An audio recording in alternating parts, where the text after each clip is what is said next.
shirkadiisa oo dhan ayuu shir iskugu yeedhay halkii ay yadna qabatay intii la bisatay oo daricii ugu dambeeyay ee aystirikana ugu qurux badan ay xidhatay kadib markii sidaa ay u soo gashay hoolkii lagu shiraayay ayaa dhammaan waxa eegay shaqaalihii iyo mulkiilihii shirkadda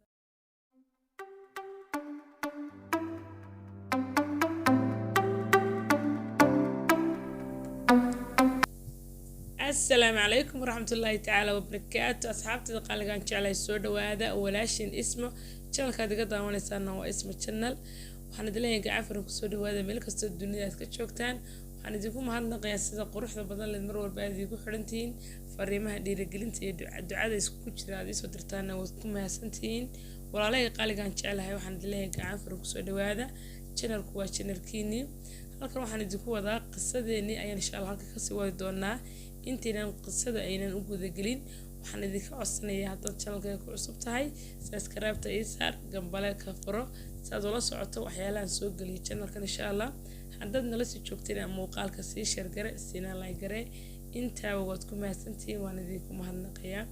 walaalay qaaliga qisadeena ayaan insha Allah halka ka sii wadan doonaa waxay noogu dambeysay Faadumo oo shaqadii ka tagtay ninkii u shaqeynaysayna u sheegtay in ay shaqadeedii ay ka tagtay u sheegtay isna uu ka aqbalay Faadumo waxa dhacday Faadumo waxay u tagtay gabadh saaxiibadeeda ay gurigeedii tagtay kadib waxa soo wacday aayadeed ayaa soo wacday waxay u sheegtay in kiradii lagu haysto gabadhii inantii walaasheed ay ku soo booday ayay u sheegtay wax lacag waxay tiri noomu soo dhicin maxaa ku dhacay shaqadii maad ka tagtay waxay u sheegtay in ay shaqadii ka tagtay ay Faadumona u sheegtay aayadeed kadib halkii ayay aayadeed iska barooratay oo ay tiri maxaad nagu haleynaysaa miyad ilowday intii aan ku soo koriyay halkii ayay hortaadu u calaacashay kadib waxay samaysay Faadumo maalmaha kamid ayay carartay waxay u tagtay ninkii shaqadii ayay u tagtay waxay ka codsatay in ay shaqadeeda ay ku soo laabanayso uu ka aqbalo ayna ku qaldantay shaqadeena ka tagtay ay ku qaldantay ayay u sheegtay kadib mulkiilihii shaqada ayaa ama maamulka shaqada ayaa waxa uu wax jawaab ah muusinin isagoo aamusan ayuu ka kacay kadibna xafiiskii ayuu ka baxay iyadana ay fadhido kursigii ay maxaan ku dhahay ay ugu soo gashay fadhido ayuu ka baxay kadibna dibadda ayuu baxay waxay samaysay way iskaga baxday kadib waxay aaday qolkii ay maxaan ku dhahay shaqada markay joogtay ay seexan jirtay alaabteeda ama maryaheega ay u yaaleen ayay aaday halkii ayay maxaan ku dhahday waxay ka urursatay maryaheega iyo alaabaheega ay isku urursatay maadaama uu mulkiilihii shaqadu aan wax jawaab aan u siin wajigiisa raay ka akhrisatay inuu diidayo maxaan ku dhahday shaqada inay ku soo noqoto uu diidayo kadib iyadoo maryihii urursanaysa ayaa waxa u yimid inankii maxaan ku dhahday la shaqeyn jiray mulkiilaha shaqaalaha la ahaa ee la shaqeyn jiray ayaa u yimid amba askarigii ayaa u yimid oo ku yiri maxaa kugu dhacay Faadumo oo alaabta urursanaysa waxay u sheegtay in maxaan ku dhahday mulkiilihii shaqadu aan wax jawaab siin wajigiisa raay ka akhrisatay inuu u baahnayn inuu maxaan ku dhahay shaqada uu halka ay ka sii wato inuu doonaynin marka waxay tiri meesha maxaa yaala waan ka tagayaa shaqadii waan iska tagayaa maadaama uu wax shaqaan uu diiday halkii ayay maxaan ka urursanaysa maryaha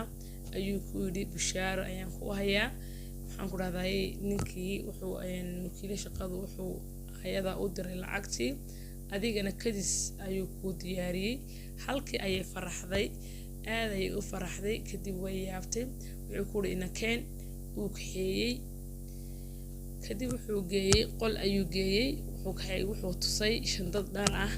oo dharkii u dambeeyay ay ku jiraan ayuu tusay maxaan ku dhahday halkii ayay ku faraxday dharkii ayay gacanta la gashay shandadii ayay furtay dharkii ayay eegtay waaba dharkii u dambeeyay ee lagu labisto ay ku jirto aad ayay u faraxday kadib halkii ayay xidhatay sadbasad ayuu ka qurux badan yahay mid ay xidhato ay garan weyday kadib sadkii ay istirikana u sii qurux badan ayay ku dhacday maamulihii ama shirkadda maamulihii ama maamulkiilihii shirkadda ayaa waxa uu sameeyay shaqaalihii ayuu iskugu yeedhay halkii ayaa maxaan ku dhahday ay shirki ayuu iskugu yeedhay shaqaalihii shirkadiisa oo dhan ayuu shir iskugu yeedhay halkii ay iyadna qabatay intii la bisatay oo diricii ugu dambeeyay dee aystirikana ugu qurux badan ayay xidhatay kadib markii sidaa ay usoo gashay hoolkii lagu shirayay ayaa dhammaan waxaa eegay shaqaalihii iyo mulkiilihiiba shirkadda u diyaariyay kadib ayaa markaliyaata ishoodii qabtay marka horeba Faadumo waxayd inaan aad iyo aad u qurux badan marka ay sii labisatayna quruxdeedii waa lala dhacay dhammaan shaqaale way yaabay saas ayay wada eegay waxay tireen inta miskiinta iska caawleed dharka caawlan jeexjeexan xidhan jirtay maasha Allah halkay maxaan ku dhahday dharkan talo ka heshay kii isweydiiyeen midba mid ayuu shaqaalihii eegay kadib halka ay soo fadhiisatay iyada oo waliba hoosta uu ka eegayo mulkiilihii shaqaale ee mulkiilihii shirkaddu ama maamulihii shirkaddu isagoo hoosta ka eegayo arkayo yaabay uu arkay Faadumo oo markii hore iska quruxsaneed quruxdeedii ay sii siyaaday ayuu isna hoosta ka jaleecay halkii ayaa shirkii uu ku dhamaaday markay ay shireen kadib waxaa dhacday waxaa timid maamulihii ayaa waxa u timid aayadeed ayaa u timid waxay u sheegtay inantii walaasheed ahayd in uu xanuun khatar ku soo booday ayna ka fursanaynin dhakhtar dibadda ah kadib halkii ay ka codsatay mudane waxay tiri mudane waxaan ka codsanayaa inaad dhakhtar dibadeed inantan aad iigu dirto halkii ayuu dhakhtar dibadeed ugu diray maxaan ku dhahday Faadumona shaqadii ayay halkii ka soo noqotay wuxuu u sheegay in shaqadiidaas ka sii wadato iyada iyo mulkiilihii Faadumo iyo mulkiilihii ayaa shiray kadib wuxuu shaqadaas ka sii wado aayadeedii inantoodina safar dibadda ama dhakhtar dibadda ayaa loo diray waxaa dhacday maalmaha kamid ah ayaa iyadoo xafiiskii masaxis oo ka shaqeynaysa ayuu soo galay kadib wuxuu ku soo fadhiiso halkii ay sheekaysteen wuxuu ku yiri qiso waxyaalaha ay soo martay iyo waxyaalaha ay xiisayso shaqada ayuu ka wareystay waxay tiri kaalayo raac waxaan ku geynay halkii aan ka soo bilaabay waxbarashada dugsigii ay dhigan jirtay ayay isku raaceen halkii ayuu gaadhigiisa ku qaaday waxay u sheegtay in aad ay u xiisayso inay noqoto kamariste amba inay kamaradaha dubto inay ka shaqeyso ayay aad farsamadaas aad u jecelahay doonayana bay tiri inaan barto halkii ayuu soo arkay isaguna aad maxaan ku dhahday u sii jeclaaday jecelkiisana u sheegan karla ayaa halkii ay ka soo noqdeen shaqadii ay ku soo wada noqdeen kadibna maalin ka dambaysa way isku soo dhawaanayeen labadooduba iyaduna waxay maxaan ku dhahday waxyaalo badan ayay u tartay u qabatay wuxuu ahaa mulkiiluhu sayn hore u soo sheegnayba indhaha ayuu la'aa laakiin sida kale dareenkiisa aad ayuu fiicnaa waxaa dhacday maalmaha kamid ah ayaa waxaa yimid walaasheed ayaa ka soo noqotay safarkii dhakhtarka aayadeed ayaa ka soo noqday kadibna waxaa booqatay walaasheed Faadumo ayaa gurigoodii ku booqatay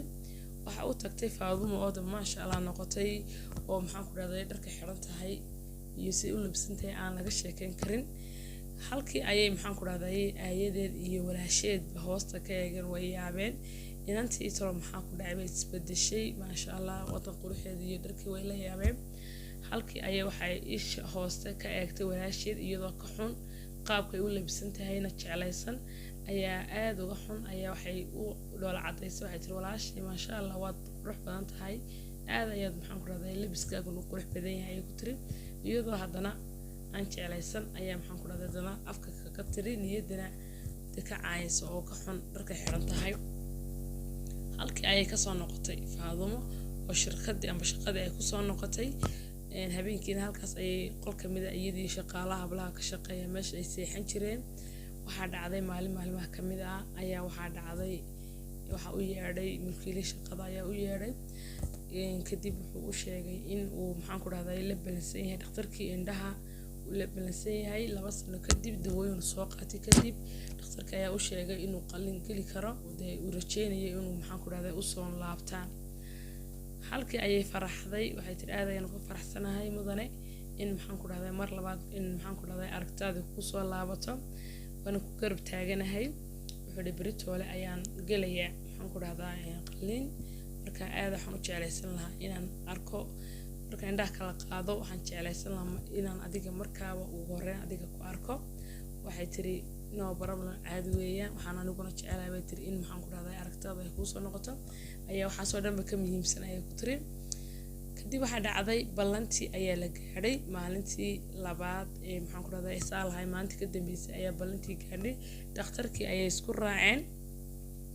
markii ay dhakhtarkii isku raaceen halkii ayaa maxaan ku dhahdaa qalliinkii ku galay isagii baa la xareeyay markii shaybaarka wixii u dhammaystirmeen ayaa qolkii qalliinka ayaa lagu xareeyay isagii oo staafkiisii amba askarigiisa la socon jiray ayaa diyadii iyo Faadumo ayaa dibadii fadhiistay warsan ayay maxaan ku dhahdaa hor fadhiyeen qolkii qalliinka ay hor fadhiisteen waxaa dhacday waxaa maqashay walaasheed ayaa maqashay in mudanihii shirkadda amba walaasheed u shaqeynaysay qalliin loo sameynayo amba indhihii loo fiiqaayo ayay maqashay kadib waxay soo wacday walaasheed Faadumo oo dee fadhida maxaan ku dhahay qolkii qalliinka hortiisa fadhida ayay soo wacday waxay u sheegtay in maxaan ku dhahdaa hooyadeed lagu soo booday ayay u sheegtay waxay tiri Faadumo arrin naxdin la dhacday soo car halka joogta ka soo car hooyo aad bay maxaan ku dhahdaa u dhibaataysantahay way xanuunsanaysaa xanuun ayaa ku soo booday halka ay inantii naxday iyadii askarigii hor fadhiyay qolkii qalliinka ayaa istaba yaacay wuxuu yiri kaalayo aniga ayaa la soo joogi doona mudanaha adigu u tag wuxuu yiri hooyada xanuunsanaysaa halkii ayuu doonay in dibadda u saaray taxi inuu ka saaro ayaa markii ka sidaa uga baxeen dibadii ay albaabka uga baxeen waaba gaari lalaya oo maxaan ku dhahaa kaga soo booday kadib markuu gaarigii markiiba waxa kaga il horeeyay ninkii ayaa kaga Faadumo la socday ayaa arkay askarigii gaariga ku soo lalaya kadibna Faadumo ayuu sidaa u kala tuuray markuu arkay gaarigu inuu ku soo beegan yahay oo rabo inuu jeedo ayuu saa u kala tuuray kadib booskii ay ka dhaqaaqday askarigii ayaaba istaagay gaarigiina waa uu dul maray halkii ayay naxdintii iyaduna sidaa uu tuuray madaxa ayay ku dhufatay dhulka kadib sidaa markay dhulka ku dhaxday madaxa dhulka ku dhufatay waxay aragtay mudanaanba inankii askariga ahaa ee la socday oo halkaa ku duulay intii ayna koomada gelin kooma ayay gashay Faadumo intiina gelin waxay isha ku dhufatay gaadhigii oo ay ka soo dhaadhacayso walaasheed ayay isha ku dhufatay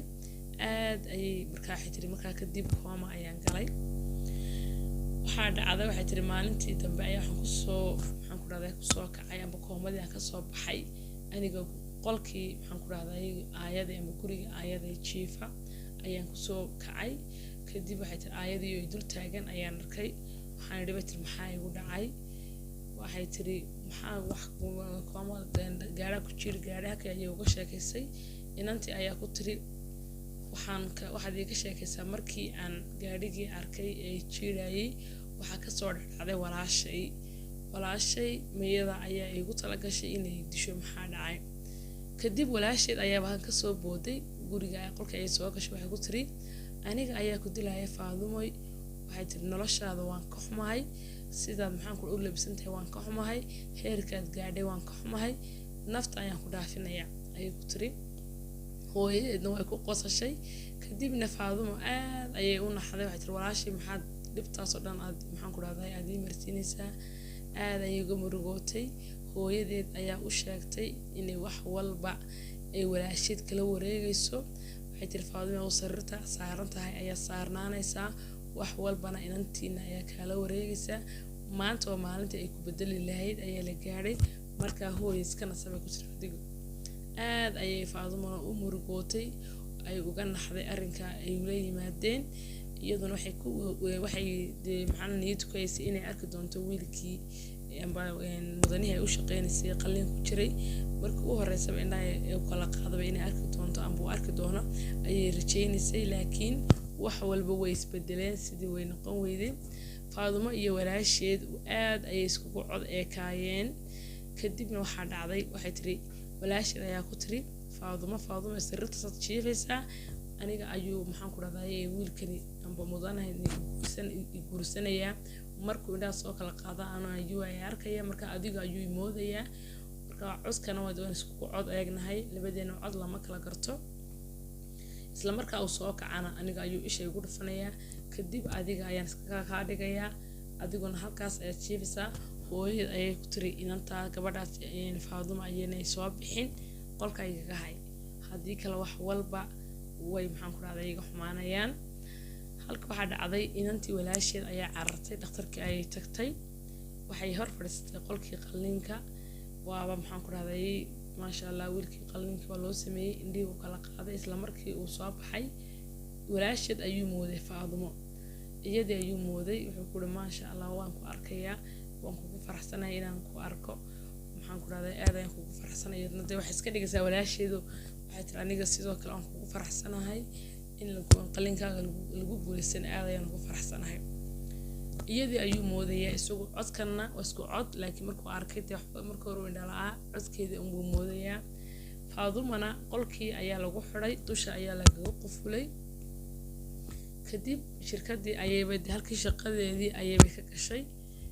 booskii ay ka shaqeysay way istaagtay oo ka gashay halkii ayuu mudanay markuu arkay inantiina sii jeclaaday wuxuu soo bandhigay in uu maxaan ku dhahay guursado wuxuu maadaama wax la taagan yahay xilligan ku guursan lahaa wax walbana wuxuu soo gabagabaynaynaa kadibna waxay wasay doonaysay walaasheedna waxay tiri wax walba waan aqbalay guurso waa si fiican waxay iska dhigaysaa walaasheedna qolkii ayay ku xiran tahay ilaahay mooyaan cid kale lama oga iyadii hooyadeedba og isaguna wuxuu moodayay inantii weligeedba la shaqayn jirtay ee maxaan ku dhahay dhibtii hawsha badan la soo gashay wax walba isla soo mareen ayuu moodayaa kadib waxaa dhacday sidii ay tahay ayay inantii soo carartay waxay tiri hooyoy waxay tiri wuxuu igu yidhi mudanihii waan ku guursanayaa wax walba way noo hagaagayaan iminkaynu maasha allah lacagta ku cirka gaadhaynaa maasha allah kira ka baxaynaa aduu naagtaas igaga joogsay inay igu soo bixin kelmada ay isku leeyihiin Faadumo dhegta ay kaga soo dhacayaan kadibna aad ayay u sii murugootay xanuunkiisii ay xanuun kala ugu sii biiray waxay tiri maxaad sida aad igu galisaan dhibtaas oo kale dhan maxaad igu samaynaysaan waxay ku tiri halkaas aad jiifaysaa mudanihii waa u timid iyadoo ku jeexjeexaysa ayay u timid ku tiri uu guursanayaa wuxuu soo bandhigay guur adigu ika moodaya wax walba isku dhamaadeen adigana ku dhamaatay halkaas aad jiifaysaa kadib waxa dhacday maxaan ku dhahday hooyadeed baa ku tiri waan ka ahaynayaa aduu hawsha iska wado iyadoo halkaas ay ku xidhanaysaa kadib ma soo kacayso adigu hawsha iska wado guurkaaga howlahaaga gal deetiye markay sidaa ahayd waxaa dhacday mudanihii ayaa soo wacay inantii wuxuu u sheegay in ay maxaan ku dhahday ballantii ay soo dhowdahay reerkoodana ay u sheegto inuu soo doonayo wuxuu ku dhahay reerkiina u sheeg waan ku soo doonayaa kadibna ayay ku tiri halkii ayay boodbooday inantii halkana way ka arkaysaa walaasheedna halkii ay hooyatay wuxuu guuran ku soo doonayaa uu soo doonayaa kadib guurkaygana wuxuu dhaxbo ma dhaxeeyaan halka ayuu ku dhacaa aynu